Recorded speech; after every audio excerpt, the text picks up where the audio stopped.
G'day, ZiggyD here, and welcome to the level 60 recap for what used to be my Ice Shot Pure Evasion Ranger.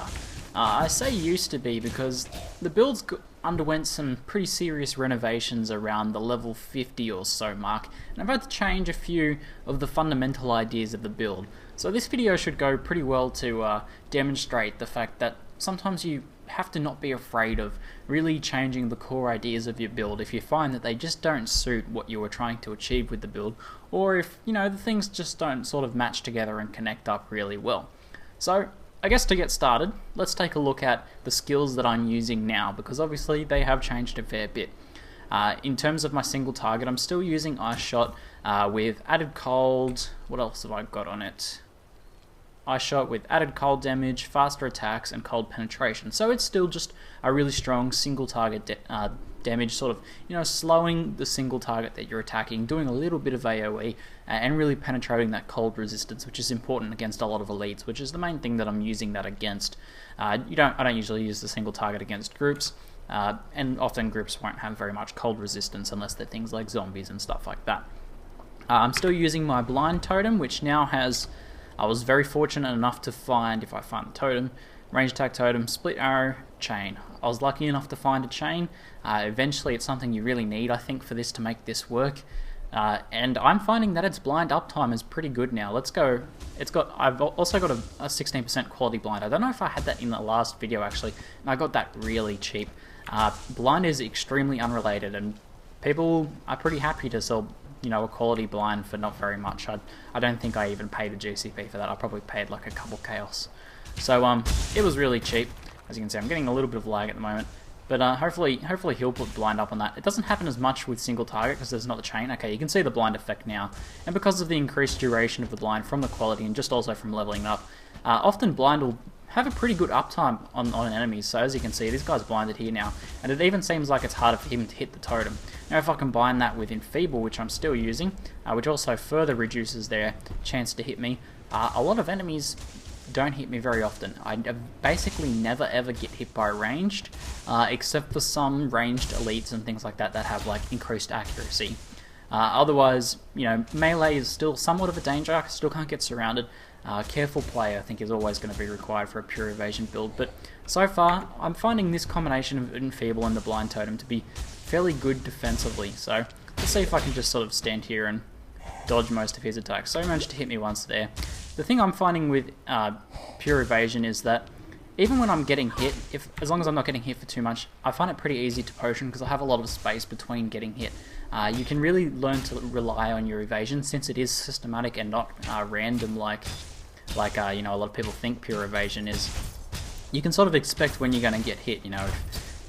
If you know the mob, it's kind of hard to tell with some newer mobs and new elites and things like that. But once you get to learn, you know, how often things can hit you, you can get a pretty good idea of, you know, when you need to potion and things like that. You know, whether you can stand toe to toe with them.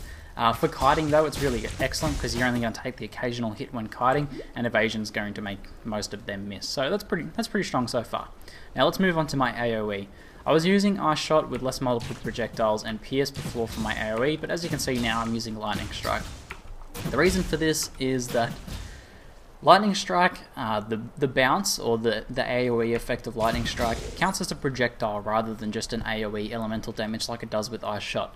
Now why is that relevant? Now something else you've probably noticed is that this build is now a blood magic build. So the simple fact of it is that I couldn't get this build, Pure Evasion, to feel like it could ever work with a mana-based build, so without being blood magic. Basically, I was pulling in 3 separate directions on the passive tree. Let's just go ahead and stick my totem down here to make sure I don't die. And, you know, trying to get enough mana and trying to get enough mana nodes and things like that was just meaning that instead of getting survivability, I was getting mana just so I could cast my abilities, and it really wasn't happening, because with Evasion, you really want that high base life pool to be able to take those hits you are going to take. Now, so switching to blood magic was a bit of a, you know, a hard decision, because I knew that it would affect a lot of the different parts of the build that, you know, I didn't want to lose. I knew that I would lose Ice Shot because it doesn't work very well with blood magic, whereas Lightning Arrow does work very well. So just to explain that a little bit further, the projectiles, the thing that lightning arrow being projectiles when it bounces means that life on hit works really, really well with lightning arrow. I don't currently have life on hit equipped to it, but I do have a life on hit gem ready to go, and once I can get the links sorted out, I'll be putting that on that. And you know, at the moment I can switch out weapon elemental damage for life gain on hit, and you can sort of see how well it heals. Let me go find a group if I can.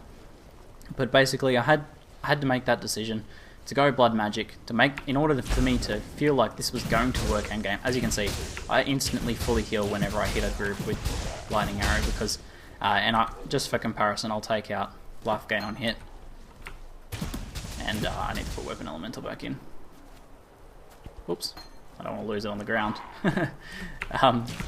I have trouble maintaining my life without that life gain on hit, and this is what it would be like with Ice Shot, because the life gain on hit from the actual Ice Shot would be minimal, and I'd be relying on the life leech from the physical damage that it deals, which just isn't that much in the end. So life gain on hit's pretty essential for that, and only really works well with lightning arrow. So blood magic and lightning arrow bow users pretty much go together.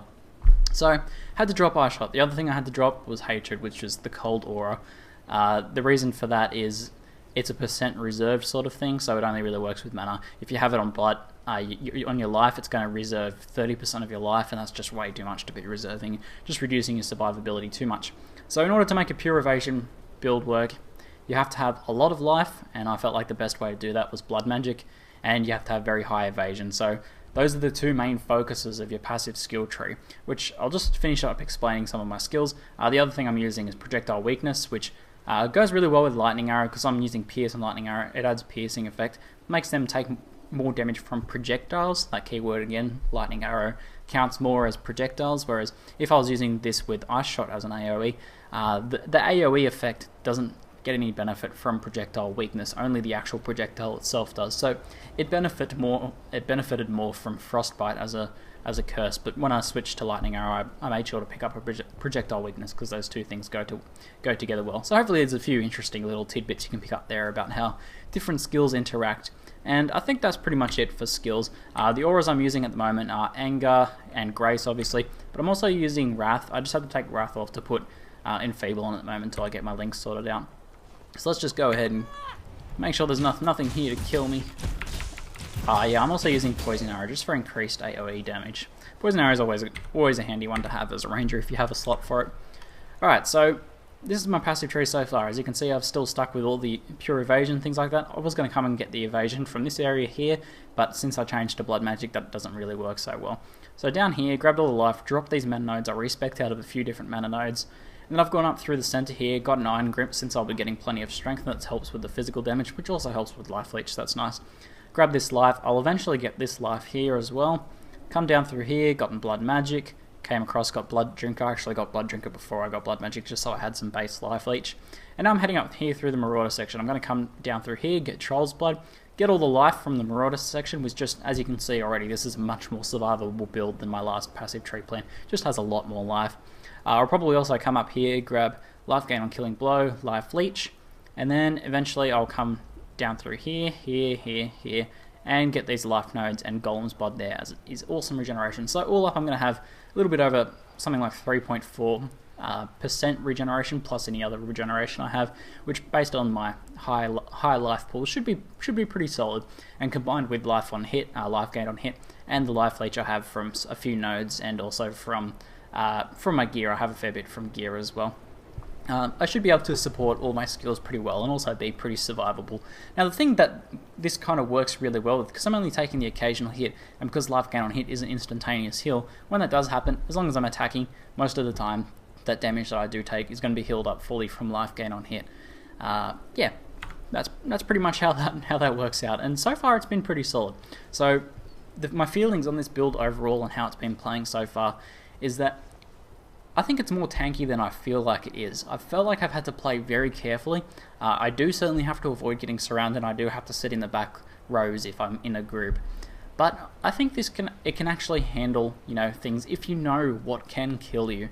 I don't think I'm going to be ever recommending this build for beginner players. I think it's definitely a build that more advanced players should tackle, because you really have to have really good game knowledge. So that means knowing things like rowers are going to kill me instantly. I have to 100% of the time avoid rowers. Shield charges in Act 3, have to 100% of the time avoid them, because they each have 100% accuracy with that attack, with that charging attack. That means your evasion can never help you against that, and 2 or 3 of them hit you in a row and you're dead. I've had a few near-death experiences with things like that, and yeah, you just really have to know those game mechanics, know the things that will kill you, know when you need to be careful, and when you can face tank things. I think pure evasion might work. It's going to require a lot of fine-tuning. I think also, in the end, it's going to be the case of, although I can get it to work, it doesn't really have any extra benefit over just simply taking Iron Reflexes. The key point of it is that Iron Reflexes is, say I have to get from here to get Iron Reflexes. That's 1, 2, 3 points to get Iron Reflexes. What about if I'm already here anyway? If I've decided to come this way because I'm getting Diamond Skin and getting the life nodes here, then it's only 1 extra point.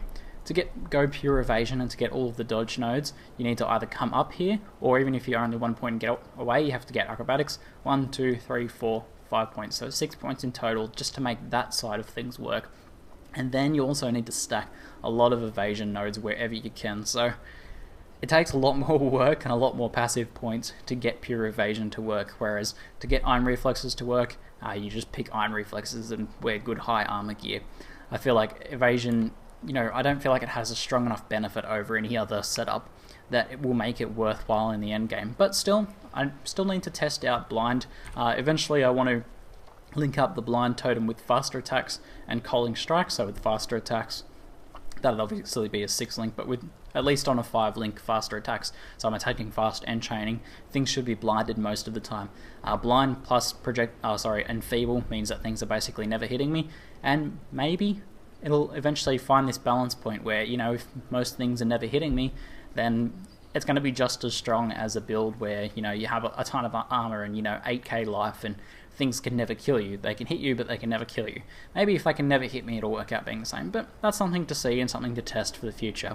I'll be sure to continue playing this build and leveling it up, and I'll give you guys another recap at a certain point, or I'll give you a full build guide if I feel like it's reached somewhere pretty interesting. But so far, it's going pretty well, and hopefully it's a good demonstrator of different ideas in the build and the different ways skills interact, and the way that maybe you can go ahead and try and make a pure evasion build work. Overall though, I've been having a lot of fun with it. I'm still in hardcore, I forgot to mention that. Haven't died in hardcore, pretty impressive. This is actually the furthest I've gotten in hardcore in the open beta, so pure evasion build, furthest I've gotten in hardcore. Don't know if that's just because I'm being more careful, or if there's something to be said for pure evasion. But anyway, just another interesting point. Anyway, that's it for now. I've got to get on to the 1 week race and start playing my melee cleave Templar that I'm going to be leveling up. I'll be giving you guys daily updates on that. Anyway, that's it for now. I'm ZiggyD, and thanks for watching.